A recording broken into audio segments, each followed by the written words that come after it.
Vishnu Dureddy is in dire need of a kidney transplant, having been diagnosed with FSGS and a stage 5 kidney failure. He spends up to 18 hours on a dialysis machine daily. Been came to US in 1998. Mhm. It's about, I would say, 25 years I've been here.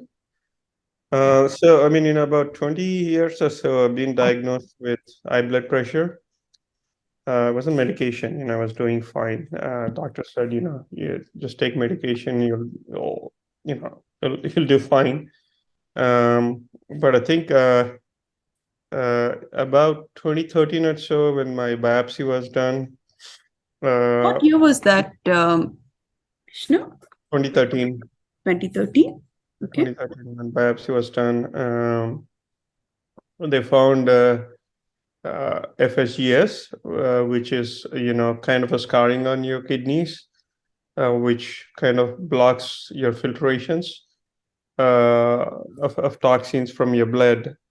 Uh, so it was like, they didn't know what was causing it, but eventually, they said it will progress.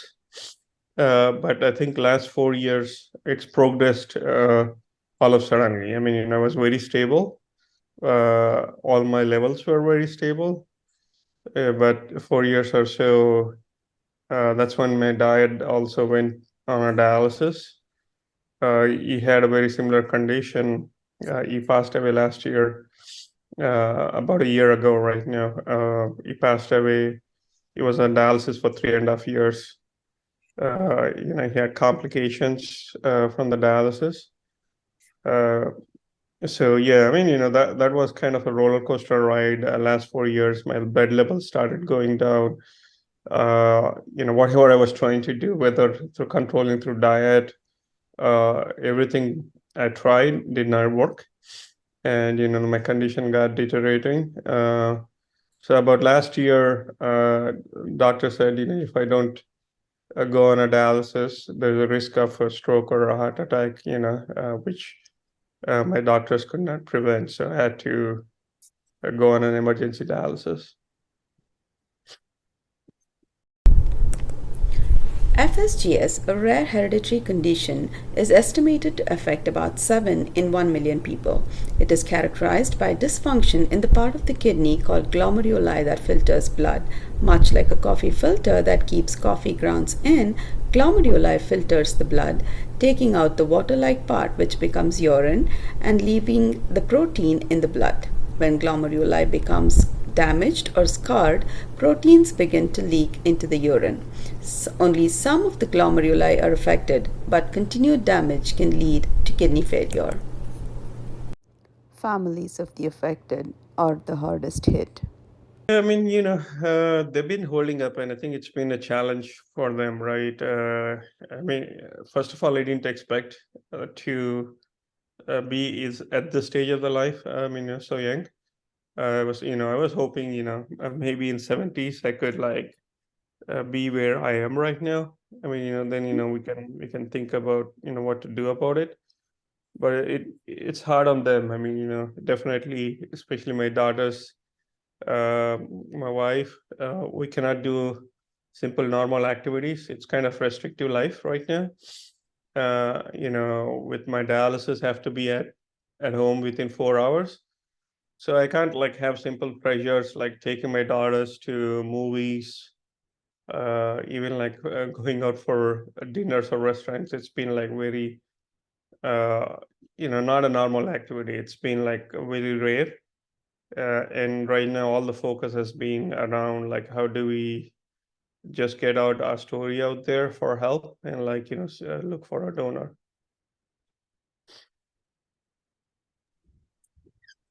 So, how can people help? I mean, share a story. I mean, I think that's first thing they can do. But if anybody is willing to consider to become a donor, that would be greatly appreciated, right? I mean, it's a tough decision for anybody to make, but that's what eventually will give me a second life. And if anybody would willing to come forward, that would be like a a blessing for us and our family. Putting this out of putting us out of this, challenging phase of the life. Absolutely. How old are your daughters, Vishnu? 13 and 15. 13 and 15. Yeah, Is they've been the front runners of this, yes. story. They work. I mean, it's been challenging on them, but they said we have to do something for our dad, and they were the one like putting out. I mean, we never been on social media. This is our like first time we've been on social media. So it was challenging for all of us to get on social media. But they've been kind of leading this with my wife, putting our story out there for help. For live kidney donations, family members are usually considered first, but they don't always match. I mean, definitely within the family members, but none of them qualify to be a potential donor. So that's You have a why, brother too, right, Vishnu? yeah, yeah, Okay. yeah. So uh, they went through the evaluations. I mean, unfortunately, none of them qualified to be a donor, potential donor. So that's why we had to come out and put our story out in the, out in the social media and, outside our family circle so that we can find a donor outside.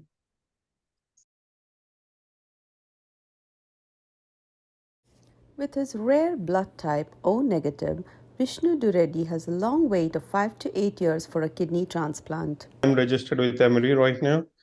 I'm Mhm. also getting evaluated at Mayo in Jacksonville, Mayo Clinic in Jacksonville, and also MUSC in Charleston, South Carolina. So each hospital has certain tests. So basically, you have to go through the evaluation process. So in Atlanta, I mean, I'm already listed in Emory. So if somebody is willing to come forward, to donate, they can enroll themselves within Emory with me as the recipient, and Emory will reach out to them to initiate a process like evaluating, making sure what they do is go through the full evaluation process, making sure the person who's willing to donate is also going to be healthy after donating the kidney and will not have any other health issues. They want to make sure. Then there are two types, right? One is like a direct match with my blood group, which is O. But folks who are willing, I mean, who are not O blood type but are willing to, consider to be a donor, what they can do is still come forward, go through the evaluation process. What hospitals will do is put them in a paid kidney match program. So they would go in a pool and they would donate a kidney who they would best match for. But that helps me go up in the list to be, on the top of the list to get a living donor from a different person. Where are you on the list now, Vishnu? With Emory, it's have been registered about close to 2 years now, but the average wait time is 5+ years up to 8 years.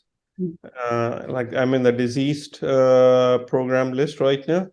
So Emory would allocate kidneys, I mean, based on, as they're available, so there's no guarantee it's going to happen in 5 years. So it's could potentially could be 8 years. That's their average wait time. But since my father had a similar condition, uh, he had complications with his dialysis and everything. That's what it's a little bit fearful. We don't want to be in that situation or stage, so that's why we are trying to work on like for finding a living donor rather than wait for 5 to 8 years. Since the diagnosis for an emergency dialysis, life has never been the same for the Dureddy family. About 18 hours I do dialysis, so it's like you have to be connected to a machine. It's like, yeah, you have to plan your life around dialysis machine, basically. So that's why I was saying, I can't like take my daughters to outside much. I mean, like it's restricted, very restricted. We can't go for movies. We could last for 2.5, 3 hours. I mean, Indian movies are average to the theater, come back. So it's like, we don't go to movies. Going to restaurants has been very rare. But since we started this campaign, it's more focused on how to get our story out there. I mean, every week, and we're still both working. My kids go to school still, so it's barely we get time during the weekdays. But weekends has been just okay. Where do we go? Where do we put out our story? So that's been hard for them. With all the things that they work through school, but also Yeah. like trying to help us, it's been definitely challenging and on their lives as well. Despite all the challenges and compromises, the family is thankful for Vishnu Dureddy's life, the support from family and friends. Oh, I mean, we've been blessed with that. Help from family, friends, of course, and some organizations who have been in this kidney donation organizations or recent donors or recipients. They've been helping us spread our story. I mean, I can't thank enough. His family, my family, friends in the neighborhood, and friends everywhere.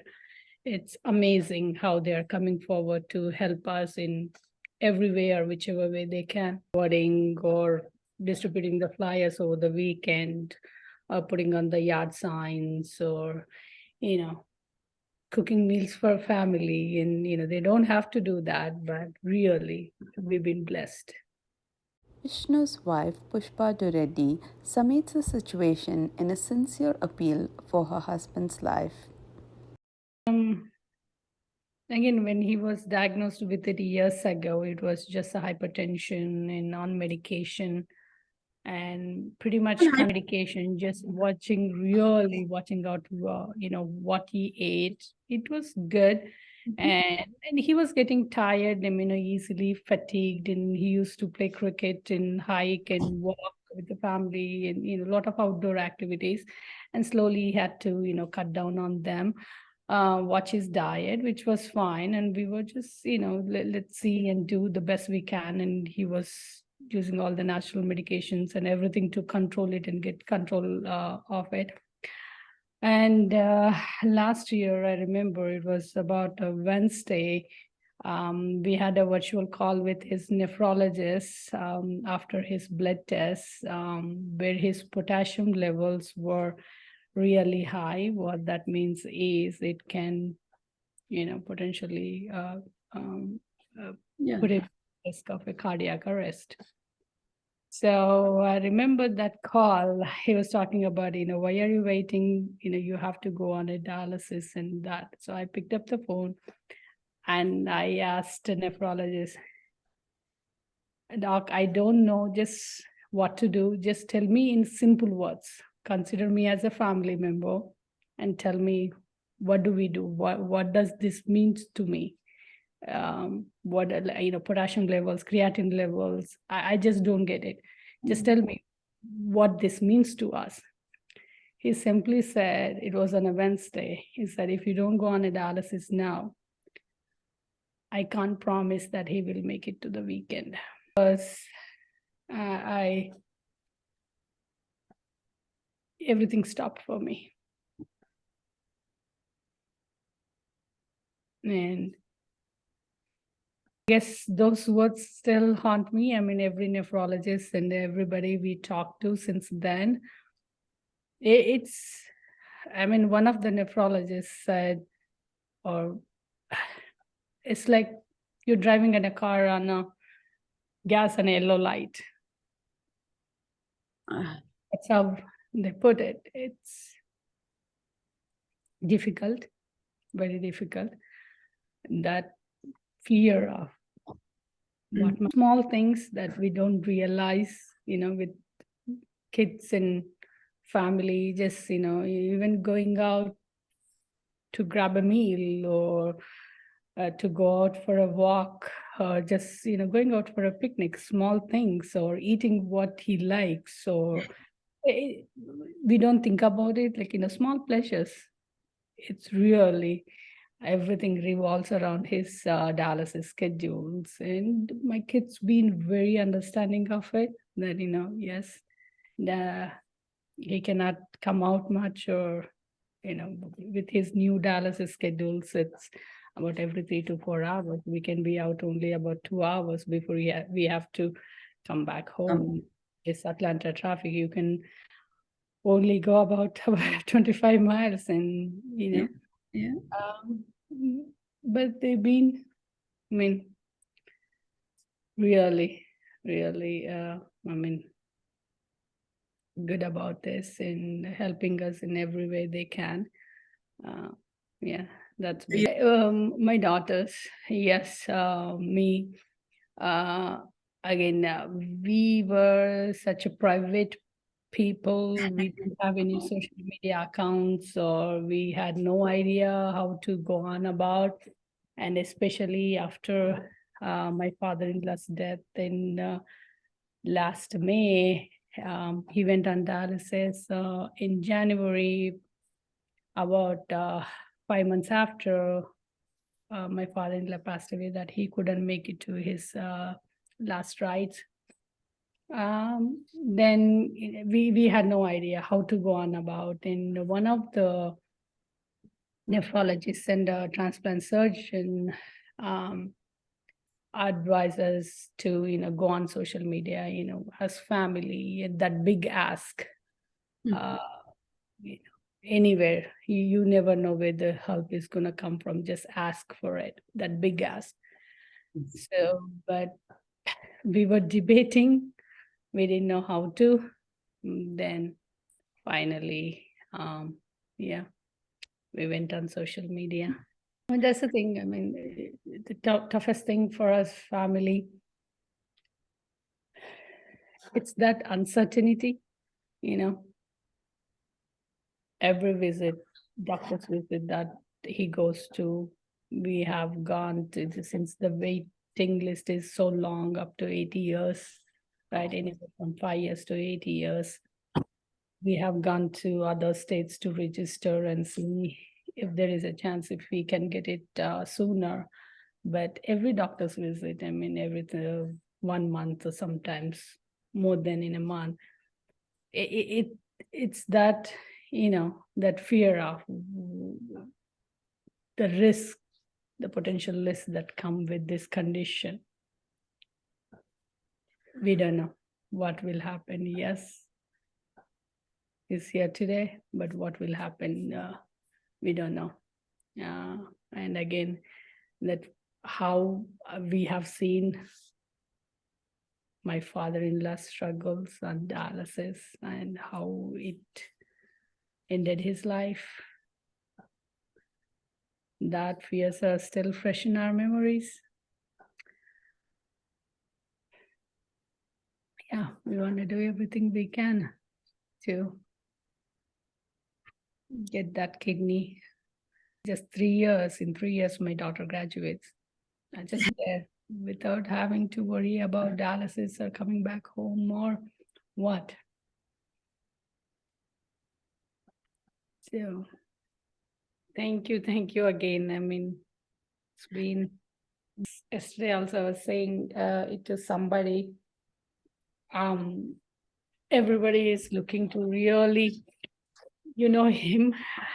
He's always been few words, very private person, small group of people. Yeah. And when you see it on social media, my side of the story, our difficulties as a family, struggles as a family, and my girls, about him, but he never had a chance to say it out and put it out there. Still, he's struggling to be there out there, so vulnerable and asking for help, but he's getting there, been there.